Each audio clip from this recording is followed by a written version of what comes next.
Okay guys, so I'm just a lifelong Android user, and I wanted to show you the differences between the Androids and the iOS. This is the iPhone 13 mini, which I bought just recently, a couple of days ago. This is the Pixel 3, which I own for 4 years already. So I've mainly used only Androids all my life, so now I would like to show you the differences.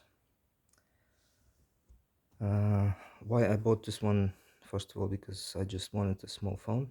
This one doesn't hold the battery any longer after 4 years. So first item is the same back gesture on every app on Android phones compared to the iPhone. What I mean is that, for example, if I go somewhere to the music, for example,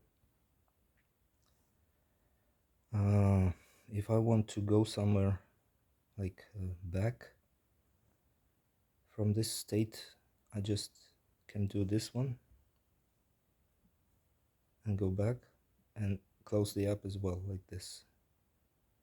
Of course, I can close the app as I do it on the iPhone, like this. So it's the same, but on Android, on iPhone, I mean, you cannot go back with this gesture. You have to reach the top corner like this to go back. This is inconvenient for me after, let's say, all my life using the Androids. Second is that unlocking of the iPhone with an extra swipe required. What I mean is that if I unlock this Android device, I can unlock just by putting my finger on this fingerprint sensor behind, and it unlocks immediately, like this. On the iPhone, for example, I have to first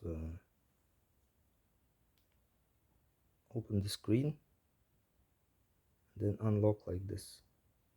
I mean, unlock the screen and then unlock by with this gesture. This is inconvenient for me as well. I don't know.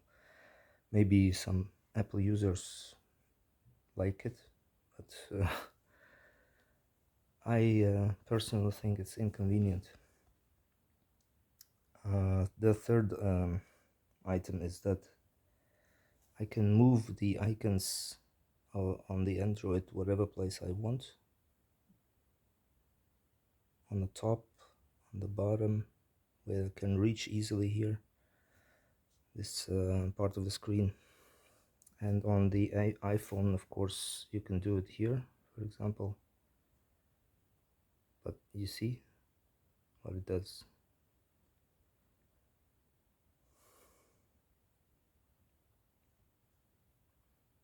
So it goes to the top. All the icons, they go to the top of the screen where you cannot reach them easily. And if you want to place them over here where you can reach them easily and fast, basically you cannot do it. You have to install some apps to do this, to have the blank space over here, like big widgets which are clear, and you can see the wallpaper. So yeah, this has to be changed on iPhone, I think. Alright, so we have the same, by the way, here. On the Android we have all the quick steps here. If you long press the icon, you can quickly jump to whatever you want.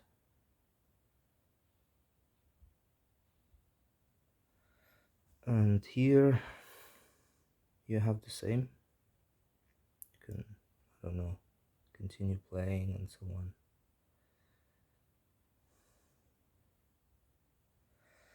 Yeah, this is convenient on both of the OSs. Then also what I want to mention is the fourth item is this Face ID, right? Which is very convenient if it's dark. You can just unlock your phone. It unlocks quickly, and then you can continue doing whatever you want. But the fingerprint sensor is more convenient for me because you can just use it with your mask, for example. Of course, the Face ID allows you to do the same after some settings, but it's quicker just to put your finger, you take out of your pocket and already have it there. Also, you can use it as to pull down the shade, notification shade here, which is very convenient to do, just like this. Yeah, the newest iPhone, Android's Pixels, they have fingerprint sensors over here on the screen, under the screen. Yeah, but I have, for example, this one as well. This is the Pixel 5a. It has also that. It's bigger, of course, which I don't like. I mean, for watching YouTube clips, it's okay, but yeah, it's not convenient to use it with one hand. It's too big. But it has that fingerprint as well. Yeah, so what's the next? The next fourth item is the fourth item was the fingerprint sensor. The fifth one is the camera, pro camera mode. Let's say on the Pixels, you can do whatever you want here with all the features. I mean, you can adjust everything on the screen quickly, like which on the Androids, I mean on the iPhone, you have to have like a separate app to have all the pro features, which by the way I don't mind. I mean, everybody uses their phones as they want. Okay, by the way, the cameras are both the same quality. Let's say Pixel is a tiny bit better than the iPhone 13 mini in my opinion. I just made some pictures, and this iPhone is a little bit, I don't know, worse quality pictures than on the Pixel 3. Okay, let's go over to the keyboard settings. For example, if you want to search for something, come on, you 1 second. If you want to search for something, then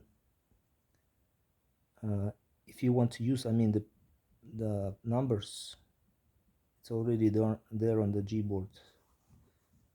Whereas on the iPhone, you have to press this button and to have all the, which is inconvenient, what I think. Unless you install the Gboard over here, then you can long press to get the figures to the numbers. Next one, multitasking with the split screen.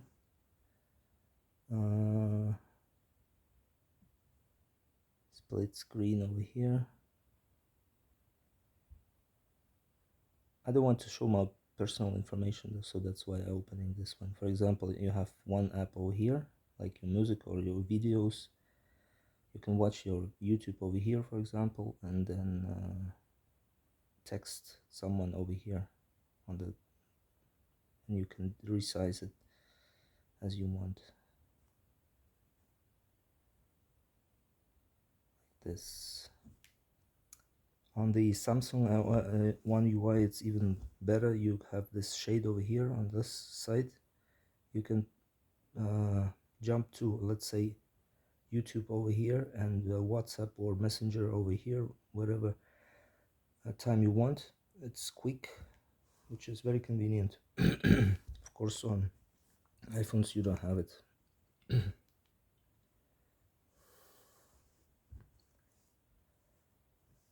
All right, next one is you can easily plug your Android phone to a computer using a USB-C cable. Quickly transfer any media you want, like movies, pictures, music, and so on, MP3s. Very quickly. You don't need any extra apps, and you can use it basically as a flash drive, like a USB drive, to transfer media, let's say from work computer to home computer and so on, if you don't have a flash drive with you. Whereas on iPhone you can just use the USB, the lightning cable, and just copy your pictures. That's it, nothing else. Or you can install how is it called, the app iTunes on your laptop and transfer some media over there, but it's more hassle. Plus you have all the restrictions. If you don't use your own computer, then you have to do many things to install that app. Okay, then the next one is the managing, also the always on display.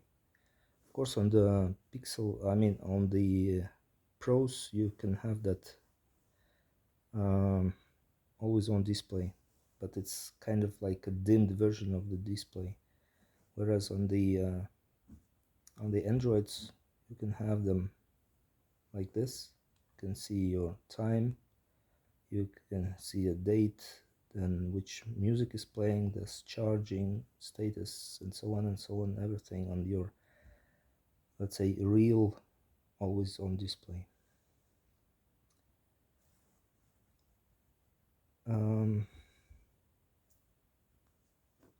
What else do we have here?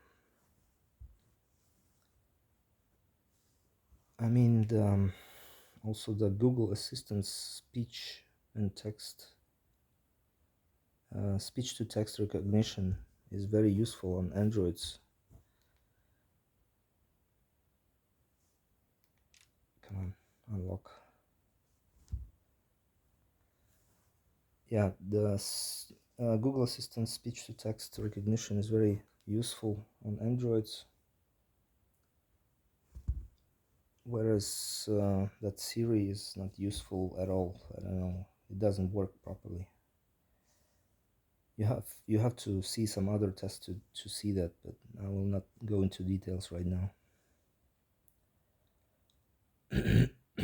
Yeah, the next very useful feature on the Androids is, like, you can pull the notification shade like this, whatever place you put your finger. If you double pull it, like 1, 2, you can see all your toggles. Also, you can switch off, modify, and go to settings from here, which is very convenient. And the players set, changing your music is also here, so it's very convenient. You can see the dates and everything when you pull your notification shade like this. Whereas on the and if you use it one hand like this, it's very convenient. Just pull it whatever place you want.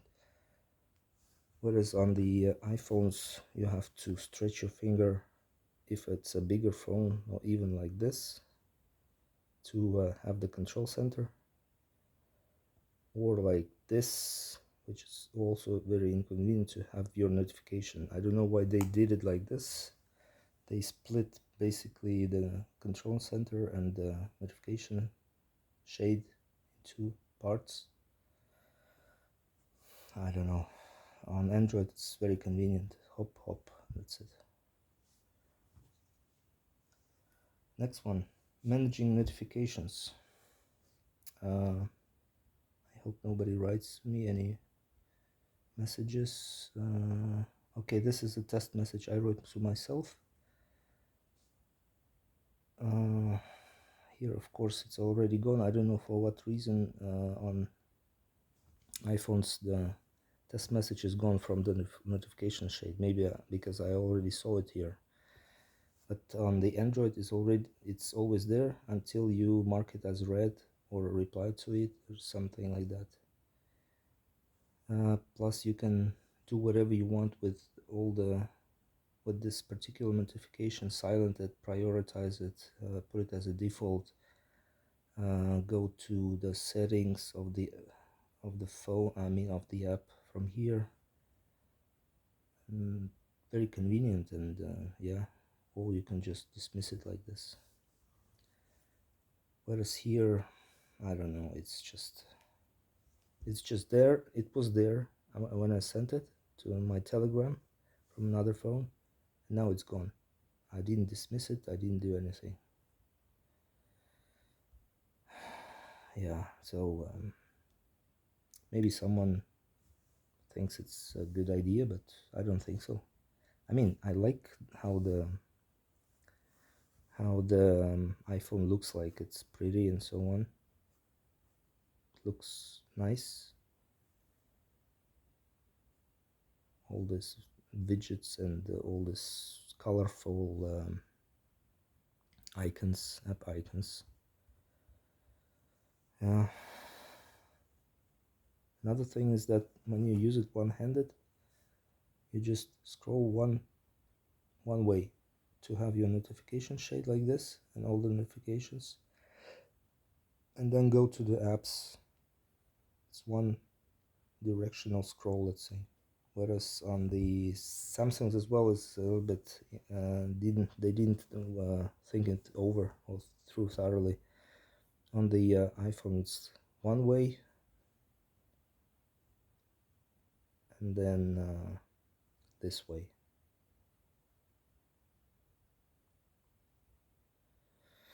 Yeah. What else? They rectified this issue with the piling up icons with this app library, which is very convenient right now. So you basically can how do you do this? Already forgot how to do this. So you can delete the apps from here, from the home screen, and have them only in the app library, as it's done on the Androids. So you have all your apps here, and only the apps you need are on the home screen. Okay. Don't switch off. Yeah, we are now a problem also in Russia with all the apps deleted from the App Store, which is a problem now. Like banking apps, let's say one of my banks is Sberbank. If I look for it, it's not there, so it's deleted. On the Android side, it's also deleted, I guess. Let me check. Yeah, it's also not there. But the problem, but it's not a problem with the Androids, because you can just sideload. Here it is. Sideload the app. Download the APK from the official website of Sberbank, and just use it. So it's not a problem at all with all the apps. Yeah, That's the problem with the iOS right now. I don't know. I just bought it and this is a problem. Let's see how it's going to be in future. Um, a call register. I have to check it, but the call register here on Android and the call register here, they are on the they're not the same. I mean, and Android does have all the calls remembered until I mean back 2 or 3 months. The people you called, you can retrieve the data. But whereas on the iPhone, you can just have calls in your call register only for 1 month or so. So this is very inconvenient, I think. Plus, with the side loading the apps, using the Android as flash drive and so on, you can also use and download the files directly, like from the torrent apps, directly to your phone. You don't need a computer for this, like movies, music, and so on. Plus, you have YouTube Advanced app, which with which you can block the ads on YouTube. This is not a problem right now in Russia because we don't have ads on YouTube anymore, anyways, after the sanctions.